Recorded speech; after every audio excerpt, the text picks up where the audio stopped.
என் செல்ல குழந்தையே, அமாவாசையினுடைய இந்த திங்கள் கிழமையினுடைய விடியலில் என் பிள்ளை உனக்கு உன் வாழ்க்கையில் இருக்கின்ற ஒரு மிகப்பெரிய காரியவாதி ஒருவரை அடையாளம் காண்பித்து கொடுக்க போகின்றேன்.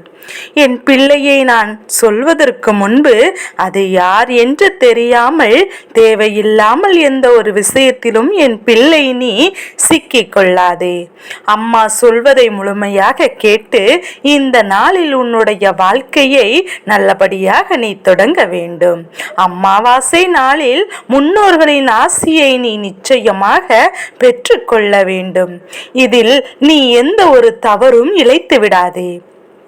அவர்களை வணங்குவதற்கு பெரிதாக எந்த ஒரு விஷயமும் கிடையாது.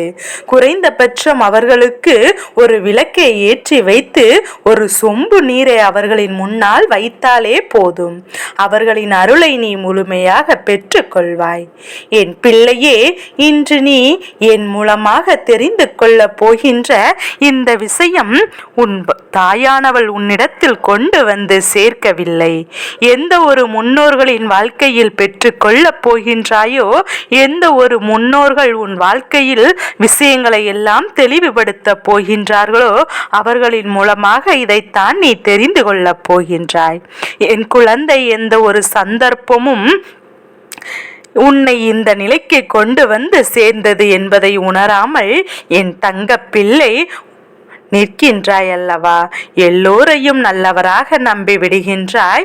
யார் உன்னிடத்தில் வந்து என்ன பேசினாலும் நமக்கு இவர்கள் நல்லதை தான் செய்கிறார்கள் என்று எண்ணி ஏமாந்து போய் நிற்கின்றாய். என் பிள்ளையே, எல்லாமே ஒரு காலம் கட்ட வரைதான் நன்றாக இருக்கும். எல்லாமே உனக்கு சந்தோஷத்தை கொடுப்பதாகத்தான் இருக்கும். ஒருவரின் பழக்கம் ஆரம்பத்தில் உனக்கு மிக பெரியதொரு இனிப்பான விஷயமாக இருக்கும். நமக்கும் கூட இப்படி ஒரு நல்ல பழக்கம் கிடைத்திருக்கின்றதே என்று எண்ணி நீ மன மகிழ்ச்சி அடைவாய். ஆனால் சில நாட்கள் செல்ல செல்ல ஆரம்பத்தில் இருந்த அந்த இனிப்பான விஷயங்கள் எல்லாம் சற்று குறைய தொடங்கிவிடும். அது எப்படி குறைகிறது? உன் வாழ்க்கையில் அப்படி என்ன நடந்தது? அவர்களோடு எந்த விஷயத்தை பேசும்போது உனக்கு இந்த பழக்கம் குறைய தொடங்கின்றது? இந்த இனிப்பான விஷயங்கள், இந்த இனிப்பான அனுபவங்கள் எல்லாம் மறைய தொடங்கியது என்பதை சற்று உணர்ந்தால் நிச்சயமாக இதற்கான காரணம் என்னவென்று உன்னால் புரிந்து கொள்ள முடியும். ஆரம்பத்தில் அவர்கள் உன்னோடு பேசும்போது நீ செய்கின்ற விஷயங்கள் எல்லாமே ஏதோ நீ அதிகமான கஷ்டத்தில் இருப்பது போல அவர்களுக்கு தோன்றிருக்கும். அது அவர்களின் மனதில் என்ன எண்ணத்தை உருவாக்கி இருக்கும் தெரியுமா? இவர்கள் கஷ்டப்படுகிறார்கள், சரி இவர்களின் கதைகளை கேட்டு நாம் நேரத்தை போக்குவோம் என்பது போல இருந்திருக்கும். நீ முழுமையாக சொல்ல அவர்களுக்கு அதை ஆர்வமாக கேட்டு கொண்டிருப்பார்கள். ஆனால் நாட்கள் செல்ல செல்ல உன்னுடைய வாழ்க்கையில் சில முன்னேற்றங்கள் ஏற்பட்டு கொண்டிருக்கும் போது நீ அடுத்தடுத்த கட்டத்தை நோக்கி நகர்ந்து சென்று கொண்டிருப்பாய். இப்படி செல்லும் போது அவர்களுக்கு பொறாமை வந்துவிடும். உன்னோடு பேசுவதையே குறைத்துக் கொள்வார்கள். அவர்கள் அப்படி நடந்து கொள்ள இந்த பழக்கம் சற்று விரிசலை காணும். இப்படிதான் உன் வாழ்க்கையிலும் நடந்திருக்கின்றது. என் தங்க பிள்ளையே, ஒருவருடைய பழக்கம் புதிதாக கிடைக்கும் போது சற்றென்று எதையும் என் பிள்ளை நீ அவரிடத்தில் நீ எதிர்பார்த்து விடக்கூடாது. அதே நேரத்தில் எந்த ஒரு விஷயத்திற்காகவும் அவர்களிடத்தில் உதவி என்று நிற்கவே கூடாது. உன்னால் முடிந்த அளவிற்கு முன்னால் முடிந்த விஷயத்தை நீ தனித்து நின்று செய்துவிடு. இல்லாத பட்சத்தில் நீ யாரிடத்திலும் எந்த ஒரு உதவியும் கேட்காமல் தெய்வத்தின் மீது பாரத்தை போட்டுவிடு.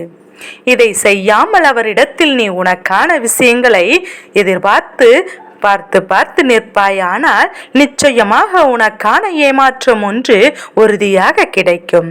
அந்த நேரம் அது உன்னால் தாங்கிக் கொள்ள முடியாத ஏமாற்றமாக இருக்கும்.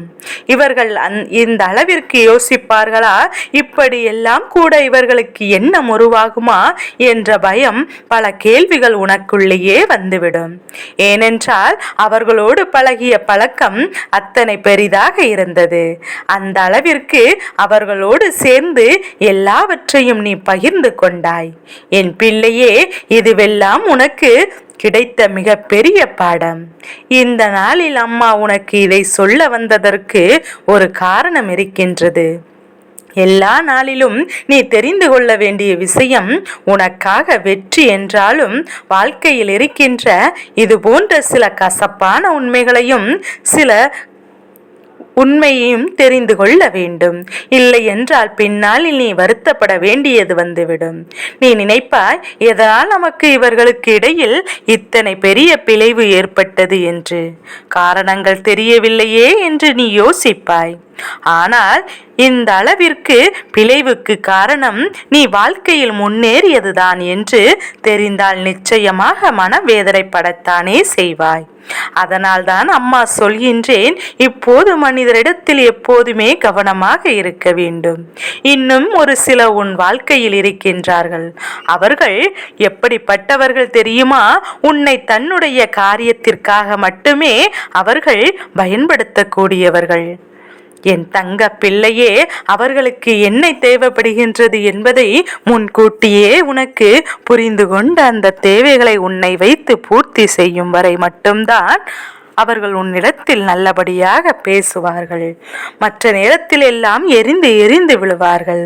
அது மட்டுமல்லாமல் நீ ஒரு உதவி என்று அவரிடத்தில் கேட்டால் அந்த உதவி ஒருபோதும் அவரிடத்திலிருந்து உனக்கு கிடைப்பது கிடையாது. என் பிள்ளையே, இந்த வாழ்க்கை உனக்கு தந்திருக்கின்ற இந்த விஷயங்களை எல்லாம் நீ தெளிவாக புரிந்து கொண்டு, என் பிள்ளை, உனக்கான சந்தோஷங்களை எல்லாம் நீ அனுபவிக்க வேண்டிய நேரம் வந்துவிட்டது.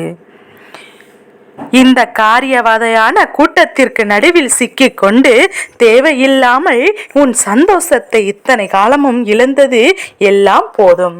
அவர்கள் அதை சொல்லி விடுவார்கள் என்று, இதை சொல்லிவிடுவார்கள் என்று பயந்து மேலும் வாழ வேண்டிய அவசியம் உனக்கு ஒருபோதும் இல்லை. எல்லா நேரம் காலமும் உனக்கானதாக மாறும். எதிர்பார்க்காமல் நீயே மாறிவிடத்தான் செய்வாய். என் செல்ல குழந்தையே, உனக்கு நல்லது. இந்த சந்தர்ப்பங்களும் சூழ்நிலைகளும் உன் வாழ்க்கையை நிச்சயமாக நல்லபடியாக உனக்கு மாற்றி கொடுக்கும். அதற்கு இது போன்ற தீய மனிதரிடமிருந்து நீ தானாக ஒதுங்கிவிட வேண்டும். இவர்கள் என்ன எண்ணங்களோடு உன்னிடத்தில் பழகினார்களோ என்பதை நீ தெரிந்து கொள்ளலாம். மிக பெரிய பாடம் உனக்கு கற்றுக்கொள்ள வேண்டும் என்ற அவசியமும் இல்லை. ஒருவருடைய எண்ணங்கள் அவர்கள் பேசுகின்ற பேச்சில் மட்டுமல்ல, அவர்கள் நடந்து கொள்கின்ற விதத்திலும் உன்னால் நிச்சயமாக பேச்சில் புரிந்து கொள்ள முடியும்.